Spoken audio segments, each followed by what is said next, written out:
Pagi telah tiba, kemilau energi kehidupan bersatu dengan semangat Dakum untuk terus mencari nafkah di usia yang tidak lagi muda. Kakek berusia 65 tahun buruh tani serabutan tersebut mengisi waktu luang dengan menyerut bambu ternyata bisa menjadi sumber rezeki bagi keluarga.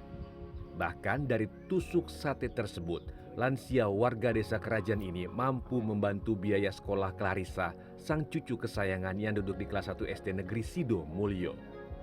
Ya, paling kalau ininya dapat banyak, ya paling kalau 1 minggu, kalau ya 50.000 gitu. Kalau lagi kosong ya paling dikit 40-20 gitu buat cukup untuk jajan cucu lah kayak gitu. Ya, berhari-hari. Nah terus nggak ini aja, kalau ini kerjanya kan malam, yang positif itu jam 7 sampai jam 12 malam istirahat kan dapat lumayan 1 kilo. Kalau 1 minggu udah berapa segitu kan banyak.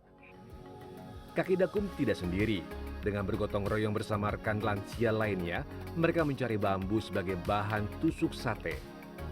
Setelah memilih bambu yang sesuai, bersama-sama sambil bercanda, menyerut dan menyetorkan tusuk sate tersebut ke sentra industri yang terletak di Desa Kerajaan Kecamatan Sido Mulyo.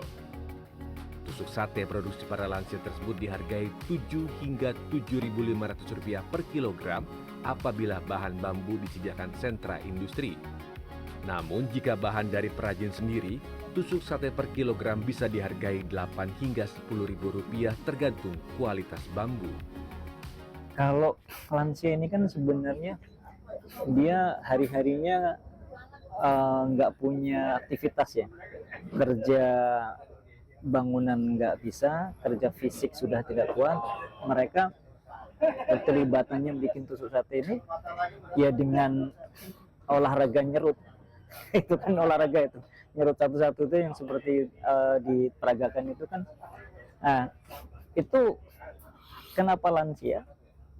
Salah satunya karena lansia itu, jumlah lansia di Sidomulyo itu lebih banyak dari jumlah pemudanya. Nah, kenapa lansia? Lansia itu waktunya lebih luang. Samadi menyebut pada awalnya, industri tusuk sate di Desa Kerajaan Sidomulyo ini baru melibatkan 8 lansia.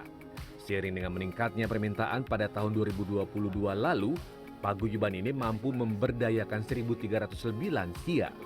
Para lansia tersebut tersebar di 4 kecamatan di Kabupaten Lampung Selatan, yaitu Sidomulyo, Candipuro, Waipanji, dan Ketibung, dengan produksi harian mencapai 5 ton. Dengan kinerja tersebut, paguyuban dapat memberikan bantuan bedah rumah bagi masyarakat sekitar yang kurang mampu, serta memperdayakan 130 pengusaha kuliner rumah tangga dan membantu operasional pondok pesantren yang berada di desa tersebut. Kalau TJSL itu kan kita hanya sebagai pemantik atau pemicu ya. Harapan kita setelah kita lakukan intervensi atau pemberdayaan ke masyarakat, masyarakat tersebut akan menjadi pionir di daerah atau di masyarakat sekitar untuk memberdayakan lagi masyarakat-masyarakat yang lain seperti yang kita lakukan di beberapa daerah di Lampung. Jadi lokal hero yang pertama yang kita pegang atau yang kita dampingi tersebut bisa menimbulkan lokal hero berikutnya untuk mengembangkan dari bisnis dengan entitas-entitas yang lainnya. Penyediaan 1.000 bibit bambu dan peralatan produksi tusuk sate serta peningkatan keterampilan lansia dengan berbagai pelatihan telah digelar PT Bukit Asam Tarahan Port periode 2018 hingga 2022 di Desa Kerajaan Sidomulyo. Secara kumulatif, program Bambu for Life dimulai sejak tahun 2014 dengan fokus penanaman bambu di lahan gersang untuk menjaga lingkungan serta penyediaan bahan baku tusuk sate secara berkelanjutan. Sebagai informasi, PT BA Tarahan Port telah menanam 13.624 bibit bambu di lahan seluas 49 hektar di berbagai kecamatan di Provinsi Lampung.